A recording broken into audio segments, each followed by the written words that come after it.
Good morning. Today I shall teach you 100 days stacking, page number 74. The first period was of a study period. पहला period अध्ययन का period था. Maddy tried to prepare her lessons. Maddy ने अपने पाठों को तैयार करने की कोशिश की. But she could not put her mind on her work. परंतु वह अपने कार्य पर अपने दिमाग को न लगा सकी. She had a very sick feeling in her bottom of her stomach. और वह अपने स्टमक में थोड़ा सा दर्द महसूस करने लगी. ट्रू, सत्य है. She had not enjoyed listening to Peggy's ask Wanda how many dresses. ये बात सत्य है कि वह पैगी वांडा से पूछती थी कि कितनी उसके पास ड्रेस हैं. यह सुनते हुए वह आनंद लेती थी. She had in her closet, जो वह अपनी अलमारी में रखती थी. But she had said nothing, परंतु वह कुछ नहीं कहती थी. यानी मैडी कुछ नहीं कहती थी. She had stood by silently, और वो पास ही शांत होकर खड़ी हो. And that was just as bad as what Peggy had done. और यह बात ठीक उसी प्रकार बुरी थी जैसे कि पैगी करती थी, या वर्ष यानी उससे भी बेकार थी. शी वाज अ कावर्ड, वह कायर थी. कावर्ड मीन्स कायर. At least Peggy had not considered they were being mean. यानी जहाँ तक पैगी का विचार था कि वे उससे नीचता नहीं कर रही हैं. But she Maddy had thought they were doing wrong. परंतु वह यानी मैडी सोचती थी या विचारती थी कि वे लोग तुच्छ कार्य कर रहे हैं या गलत कार्य. She could put herself in Wanda shoes. और वह वांडा की सिचुएशन को स्वयं समझ सकती थी या रख सकती. Next paragraph. गुडनेस, हे ईश्वर, वाजंट देयर एनीथिंग, क्या ऐसी कोई बात थी शी कुड डू, जिसे वह कर सकती थी. If only she could tell Wanda she hadn't meant to hurt her feelings. यदि वह वांडा को बता सकती कि वह उसकी भावनाओं को चोट पहुंचाने का मतलब नहीं रखती थी. She turned around and stole a glance at Peggy. और वह घूमी और उसने पैगी की तरफ चोरी भरी दृष्टि से देखा. But Peggy did not look up, परंतु पैगी ने नहीं देखा. She seemed to be studying hard. वह अपना स्टडिंग हार्ड करते हुए प्रतीत हुई. वह ठीक है, वेदर पैगी फेल्ट बैडली और नॉट, चाहे पैगी बुरा महसूस करती हो अथवा नहीं. She Maddie had to do something, यानी उसे यानी मैडी को कुछ अवश्य करना है. She had to find Wanda Petronski. उसे वांडा पेट्रोन्स्की को ढूंढ निकालना था. Maybe she had not yet moved. हो सकता है कि वह अभी यहाँ से नहीं गई हो. May be Peggy would climb the height with her. हो सकता है कि पैगी उसके साथ जो वॉगिन्स हाइट की चढ़ाई है उस पर चढ़कर जाए. And they would tell Wanda she had won the contest. और वे वांडा को बताएं कि वांडा कॉन्टेस्ट जीत चुकी.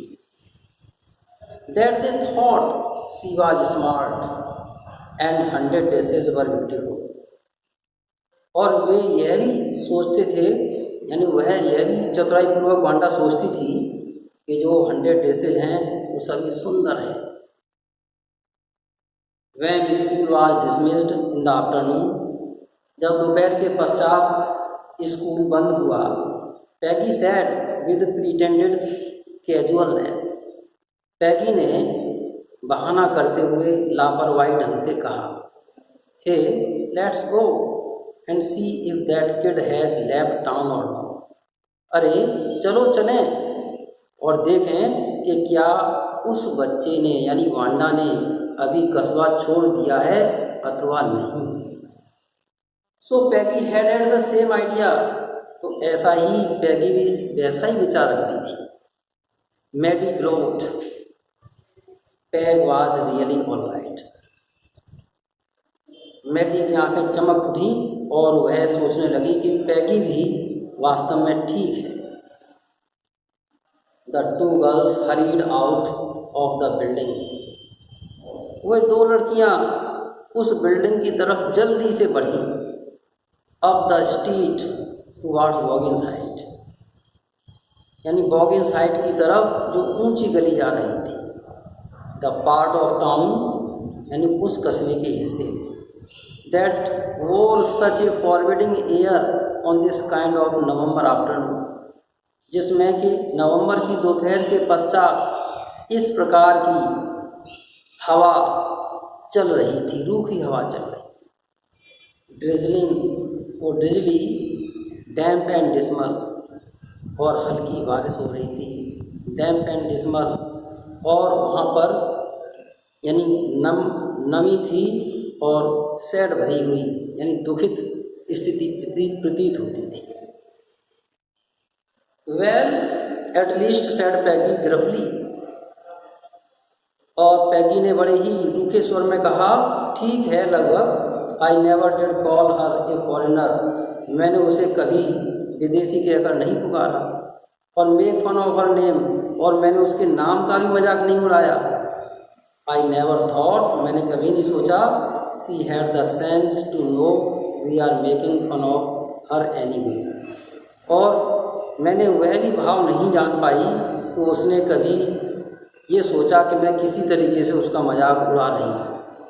आई thought she was too dumb, मेरा ये भी विचार था कि वह अत्यधिक डम्ब थी, गूंगी थी।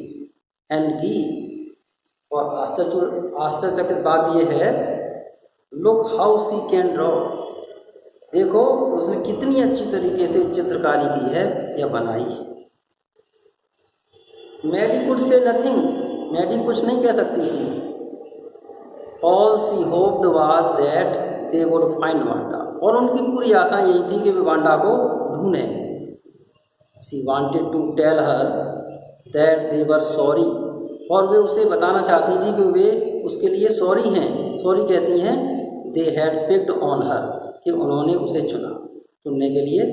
And how wonderful the whole school thought she was, और पूरा स्कूल कितने अच्छी भावना से सोचता था यानी उसके बारे में। And please not to move away, और वो कह रही थी कि कृपया दूर मत जाओ। And everybody would be nice, और प्रत्येक चीज़ बढ़िया हो जाएगी, आगे ठीक हो जाएगी। She and Peggy would fight anybody who was not nice, वह और पैगी जो ठीक तरीके से नहीं बोलेगा वो किसी से भी लड़ जाएंगे। The two girls hurried on, और वे दो लड़कियां बहुत जल्दी से आगे बढ़ी। They hoped to get to top of the hill before dark, और उन्हें आशा थी कि अंधेरा होने से पहले वे उस पहाड़ी के शिखर पर पहुंच जाएंगे। I think that's where the patrons की लिव, सैड मैडी, मैडी ने कहा, pointing to a little white house, एक छोटे से सफ़ेद घर की तरफ इशारा करते हुए कि मेरा विचार है कि वांडा यहीं रहती है। Wisp of old grass stuck up here and there along the pathway like the kittens, और एक छोटी बिल्ली के बच्चे की भांति रास्ते में घास के छोटे छोटे तिनके इधर उधर चिपके हुए थे। The house and its sparse, घर और इसका छितरा हुआ छोटा सा आंगन, लिटिल यार्ड, लुक्ड सेपी, यानी वह बहुत सेपी यानी पुअर कंडीशन में दिखाई देता था, बट क्लीन, परंतु बहुत साफ था। It remembered Maddy's of Wanda's one dress, और यह वांडा की एक ड्रेस के बारे में मैडी की याद दिलाता था। हर फेडेड ब्लू कॉटन ड्रेस, और उसकी जो घूमिल नीले रंग की जो कॉटन ड्रेस थी उसके बारे में याद दिलाता था। सेपी बट क्लीन, यानी वह सेपी थी यानी पुअर कंडीशन वाली थी परंतु साफ थी। There was not a sign of life about the house, उस घर में लगभग कोई भी लाइफ का चिन्ह नहीं था, यानी कोई दिखाई नहीं दिया। Peggy knocked firmly on the door, Peggy ने उस दरवाजे पर कसकर खटखटाया। But there was no answer, परंतु कोई जवाब नहीं आया। She and Maddy went around to the backyard, वह और मैडी पीछे आंगन के पीछे चक्कर लगा कर गए। एंड नोक्ड देयर, और वहाँ भी खटखटाया। Still there was no answer, अब भी वहाँ कोई जवाब नहीं था। Thank you, I have finished page number 74 and 75 and I shall teach you next page on next turn. Thank you.